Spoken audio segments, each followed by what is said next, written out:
Hi guys, welcome back to the Forgetful Scholar, and this week I have two books for you, and also still this is going on. So hopefully you guys can hear me okay. I'm talking as loud as I can. Hopefully this won't last for too much longer. Yeah, I gotta go to my doctor. Anyway, so we have mixed signals and cold-blooded. Okay, so cute dog scratching at the carpet like he's not supposed to, of course, like right on cue, honestly. Okay, so also I think this is gonna go up on Halloween, so I hope you guys all have a happy and safe but frightfully fun Halloween. And that was pretty corny, but here we go. Okay, so the first one is Contemporary Cozy Romance. I don't think it's suspense romance. I didn't see that in the category, and I don't have my Kindle on me. I think my Kindle's downstairs, and I don't want to go downstairs because then I have to go upstairs, and I don't feel like it. So, Secrets at Skull House, Secrets in Scrabble, Book 2 by Josh Lanyon.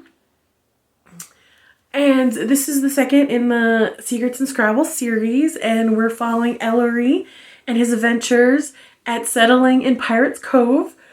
His bookstore's doing a little bit better. Last time he was framed for murder, and apparently that's really good for book sales because he's, you know, a little bookshop, a mystery bookshop in Pirates Cove. And there was a will they, won't they with the local sheriff. What was his name? Jack. Okay, so this is a mixed signals one. So there's a house called Skull House. I love how I couldn't remember the word house. Anyway, it's off the coast in the far reaches of town, and it's one of the historic, well, not technically historical, but basically one of the pirates that founded Pirates Cove, it used to be his house. And apparently there's like this old legend of this pirate kidnapped one of the local girls and R'd her, and she killed him and then threw herself into the ocean. Now, 20 years ago, there was a murder of a young local boy, and the girl suspected of the murder disappeared. Now, Jack and Ellery are slowly getting together again, you know, like slowly making progress. When one of Ellery's ex-boyfriends, not the one that cheated on him, Todd, but from college, who's basically sort of like a Stephen King-esque figure. He's like a horror writer. He moves to Pirate Cove and he bought the Skull House. And everyone's like, oh, it's cursed, you shouldn't have bought it, blah, blah, blah, blah, blah. And he ends up dead. And again, Ellery ends up being the main suspect. And I was like, again? Like, it's only been a couple weeks since last time. I hope this isn't like a continuation, because this is a new author for me. So I really hope this isn't like a recurring theme, because I'm like, fucking seriously? You know what I mean? So basically the whole plot of this new story is figuring out the new murder, and Ellery is convinced it has to do with the old murder, okay? And he's right. Now, for the romance aspect of this, I give it a very low rating, because like him and Jack went on a cute date and everything was going well, and then Jack pulled back, and then at the end Jack's like, oh, you know, because he's a widower, and he's like, I don't think I'm ready yet. And Ellery is like, okay, so we're friends, at least we're on the same page now. And then Jack kisses him, and I'm like, dude, mixed signals, and this is not romantic cute, this is fucking annoying. So like, get your shit together. And I realized this is like a second book in the kind of cozy romance genre, and I realized that usually around the second book the two romantic leads aren't together yet. Like, I get it, but that was a really annoying, for like the whole book I was like, fuck this dude, he's making Ellery feel so self-conscious and like really hating on himself. And Ellery, I really like Ellery. He's like this really sweet, shy, awkward guy that keeps like stumbling into murders, and like he has all these horrible exes, and I'm like, same girl, same. And like he loves Scrabble, which I think is just so cute and such a fun story dynamic. And in this book, he joins the local Scrabble group, and that leads to him realizing that the old murderer, they were teens when it happened, but now they're like like a little older than him, like in their 40s, and like he's trying to get information, right? Now, the murder aspect of it, just like the first book, it's kind of the same thing. After the murderer is revealed, if you go back, there's not really a lot of context clues for the reader to figure it out on their own. So I didn't like that. I don't like that. But overall, just like the first book, I was so charmed by Ellery and the residents of Pirate Cove that I just had a fun time reading it, you know? I enjoyed myself. Like, was I a little annoyed that the murder wasn't laid out in clues that the reader could? Sure. Was I a little annoyed by the romance? Sure. But like, again, I understand that this is the second book of a cozy romance, and usually by the second book they're not together yet. So like, that was fine. I just didn't really like the story plot on how the author went about it, but okay. And since the first book, the murder was kind of laid out the same way, like epiphany kind of aspect to it, I wasn't really surprised when again that happened. Like, Ellery goes into, because he's the local playhouse is putting on one of his stories into a play, and it's a big hit. It's supposed to be like a drama, but everyone thinks it's a comedy, and it's like a really successful comedy. So Ellery's like, oh yeah, totally meant it to be funny, haha. I'm like, Ellery, you're too cute. So, you know, and I forget how he figures out, oh, because the missing girl used to be part of the playhouse. So he goes to talk to his friend Dylan, who's in charge of the playhouse, and he thinks Dylan's there after hours because the light's on. He goes there and he notices a picture missing. And he's like, that wasn't missing before. That has to have the murderer of the old murderer in it. And I'm like, yeah, that would be great. The only thing with that, I think if the author put, like, he noticed all the pictures during rehearsal, before even his ex showed up, I think that would have been like the moment the reader could have been like, ah, you know what I mean? I think that would be the only thing. I think that would be a great way to add in for the reader to know who the murderer is, to like follow along and try to figure out. I think that scene would have been really good, you know? And then he realizes the guy that took the picture there is still there. And they kind of fight. He doesn't really see him. He gets hit in the shoulder with a crowbar. Because Ellery's a lover, not a fighter girl. It's like, no, you know. And then in the tussle, he recognizes the guy's voice. But we're in Ellery's POV. And Ellery doesn't let us know who it is. So we're kind of like, well, fuck us then, huh? You know, until the guy literally kidnaps him with an old blunderbuss. You know, and they happen upon Jack, you know? Like, it's just a little too coincidental in the end to really get my, like, cozy mystery being like, oh, that's good. It's not. But, again, overall, I really like Ellery as a main character. I love when main characters are not what people expect them to be, because Ellery's, like, brooding Hollywood good looks, but he's so awkward. And he's such a little nerd, and I love that. You know, it's such a, you know, and just the cast of Pirates Cove, like, it's so cute to me, and I have such a good time checking in with them when, like, I had to stop myself from going on to the third book in this mystery, not because the mystery is compelling, just because I think, like, the residents are super cute, and I want to know what's up with them. Like, that's, you know, so overall, I had fun.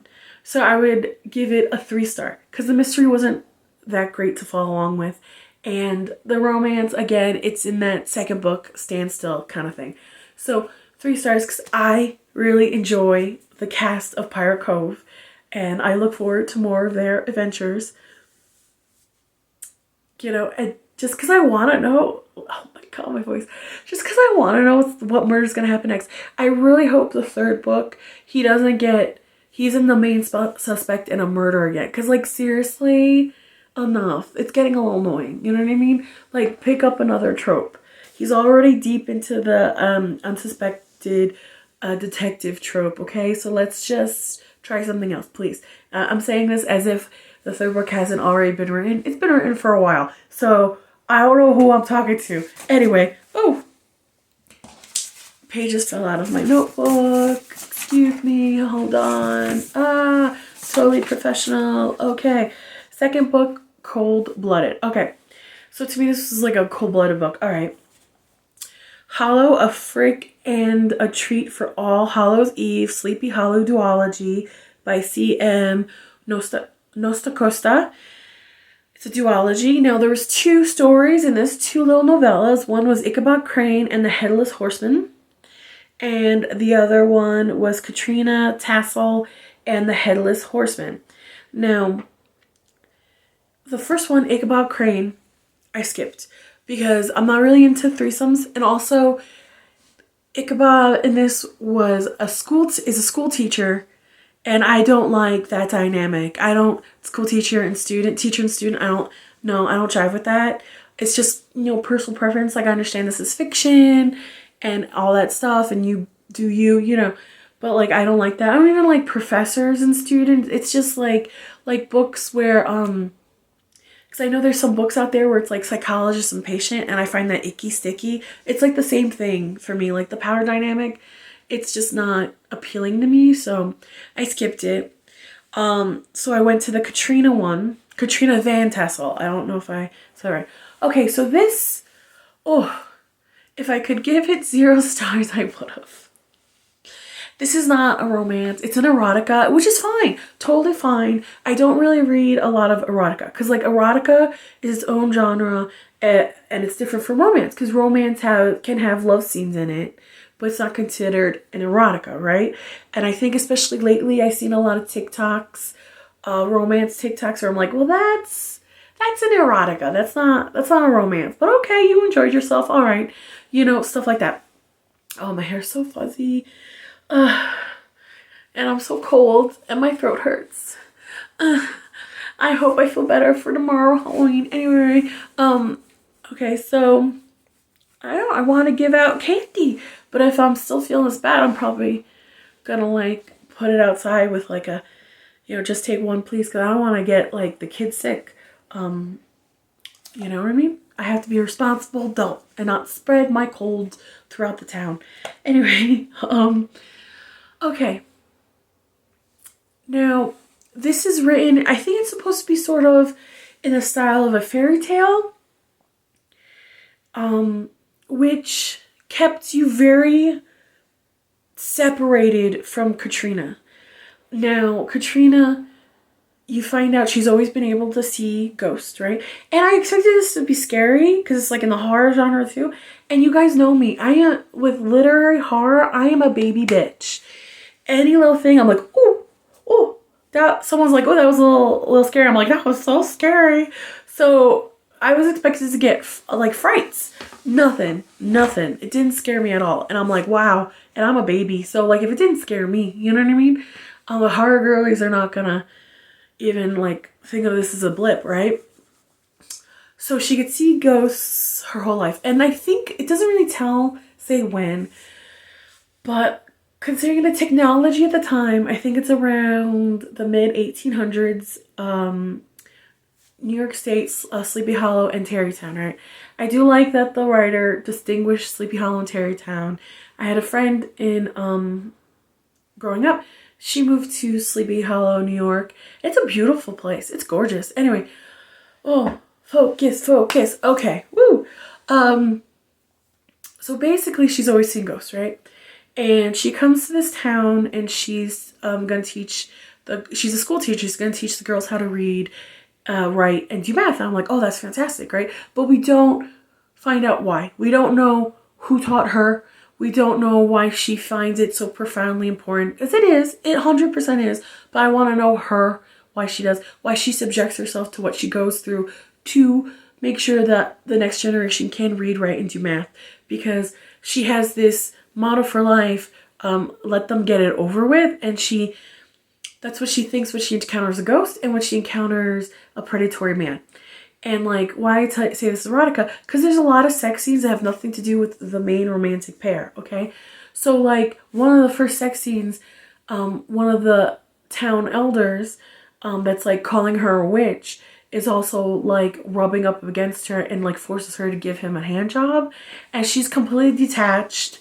And I don't know, I guess we're supposed to feel some kind of way. I just feel sorry. I feel sad for her existence, but like there's nothing visceral in it, you know? And this whole time, and it was weird because in this point she's like, oh, if like she learned if she gets them off fast with a hand job, then she doesn't have to open her legs for them. Okay, fair enough. Because she doesn't want to get trapped with the baby. Okay, fair enough. But then there's this one guy, a hunter. He's a hunter in town. I forget his name, like Bram Braun or something. And she's sleeping with him, you know? So I was like, oh, okay. So, okay, all right, fine. And in this story, there's only two men in town that have a family that she considers nice. And they're the only two guys that don't like assay her, you know what I mean? Or molest her really. And I'm just like, what the fuck is the story? And the thing is with Katrina, her sensibilities are really modern for that time, you know? So you guys know I hate that. I hate that when that happens. So I was like, okay, but this is also, I realized early on this is like an erotic horror kind of thing. So I was like, okay, it's not my genre, so let's not judge Katrina. Let's just finish the story and see what's what, you know, even though this is under a romance, it's not. So, okay, let's see. So, she meets the Headless Horseman. He's a gentleman, you know, he escorts her back and forth where she has to go. He doesn't treat her like a hole to be filled, you know what I mean? He treats her like a person, and he's a ghost, right? So she kind of falls in love with him at the same, I think. I don't know. We don't really get her emotions. At the same time, we know she's attracted to him. At the same time, she's having sex with the hunter. And like she doesn't want to court him or marry him because she doesn't want to lose her freedom. Fair. Also, he's a prankster personality and she hates that. But we don't see the prankster personality. And I don't think it justifies what happens later. You guys know I'm bloodthirsty, right? So like, if I'm like, oh, he wasn't shown to be bad enough for what happens to happen, you know someone dropped the ball, right? Anyway, at one point, a drunkard chases her at night to like R her, and the Headless Horseman kills him and saves her, right? I think he kills him, whatever. And I just finished this yesterday, you know? I should remember more. Anyway, right, so then she's like, I am in love with this man? No, she doesn't, there's no emotion. She's like, I am going to help him find the correct head so he can claim that head and then claim me. I was like, okay, why couldn't he take the guy that he killed's head? Because I was fine with him dying. He was trying to R her. You know, why wouldn't that? No. Okay. And this whole year she's like longing for the Headless Horseman, but she's fucking this guy, right? With the clear intent that for a whole year, she's going to lead this guy into a situation where the Headless Horseman kills him and takes his head and becomes corporeal. I don't really know how that works because he's like fucking dead, right? So he puts on the guy's head and then he's not dead. He's like solid or something. And then they have sex. And it's like right after he killed her lover for a year. But like, she doesn't care because she has no emotion. Like, there's no emotion. I'm like, I guess she loves the Headless Horseman. I don't know what's happening. It was pretty much, there was just like a lot of sex and not a lot of sex with the actual horseman until like maybe the middle and then the end. But a lot of sex with like random people, right? Mostly the guy that she happily led to his death. And like no emotion about it. And no emotion about like who we're rooting for. And I was like, the guy didn't do anything. Like, you were in like a casual hookup situation with him for a year because you were like, I don't want you to court me, and you knew he wanted to marry wealthy, right?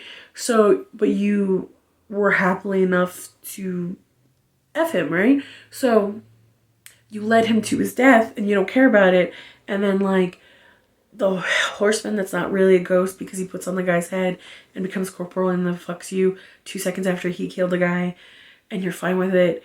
but like, is he real or did you become a ghost? Like, it was really strange, because why wasn't other heads okay? Why was it specifically that guy? Because there's nothing really special about that guy, you know? Or at least that we were shown. Nothing really special about that. So I have no idea. Like, the guy, like, maybe if the guy was like the Horseman's ancestor or descendant or something. Descendant, not ancestor. Maybe I could be like, oh, okay. You know, descendant. So like blood relation. Oh, okay. But like there was no emotion. And it's a shame because Katrina, on its face, I think she would be a really interesting heroine because, you know, she had, like, maybe if we got the sense that she had to cut herself off from her own emotion just to like survive in this kind of harsh reality she's in, okay, you know, but like it was just so, like, I just felt pity for her. And then as the story went on, the pity evaporated because, like, there's just nothing to tether me to the character. There's nothing for me to sink my teeth in and to be like, oh, poor thing, I want her to have her own happy ending, screw everything else, you know? Burn the world, let her have her own, like, I didn't care enough about her for that. And I know it's a novella, but I've read novellas even shorter where like I would ride or die for the main characters. So that's not it. And I think maybe the problem lied in how the story was told, because it was a very folktale-esque type of writing style that keeps the reader kind of detached, because those stories are supposed to give you a message. Like, that's the whole point of folklore. But there was no message in this. So it kept you kind of detached. And you're done reading it and you're like, so Katrina is a murderer. Like, she's a murderer. So she's not a good guy, but she got her happy ending. And the guy that died wasn't a villain. He was sort of just a dude. It was, yeah. So it was kind of like, bleh. That's why it's 1 star. And I usually, you guys know, usually independent writers, I'm really lenient because you guys don't have a huge publishing house behind you to help you out, you know? And there's so many that are so creative. And not that this person isn't creative. There's some really great ideas. It's just, I think they wanted to do a really scary story. And in doing that, they wanted to do a really scary romance story, but I don't think they really knew which way to go. So it kind of went all over the place. And I just wished I knew a little bit more about Katrina. I wish I felt a little bit more about Katrina. And you guys know, I'm bloodthirsty. Like, if Braun, whatever his name, Hunter guy, if he was a dick, I would have been like, yeah, kill him. But like, there was nothing. It was just like, good dude. And they were in like a friends with benefits relationship kind of a thing, which is super modern. And I was like, you know, because she was just acting, she wasn't conforming to societal norms at the time, which, understand, cool, fine, you want to do that. But she was doing that with a modern day sensibility instead of, you know, an 1800 sensibility. So that kind of threw me. So there we go. That was this week. I gotta go because my throat is killing me. I don't want too much time for me to get back to the real world. Like, comment, and subscribe, and I'll see you later. Bye. Happy Halloween.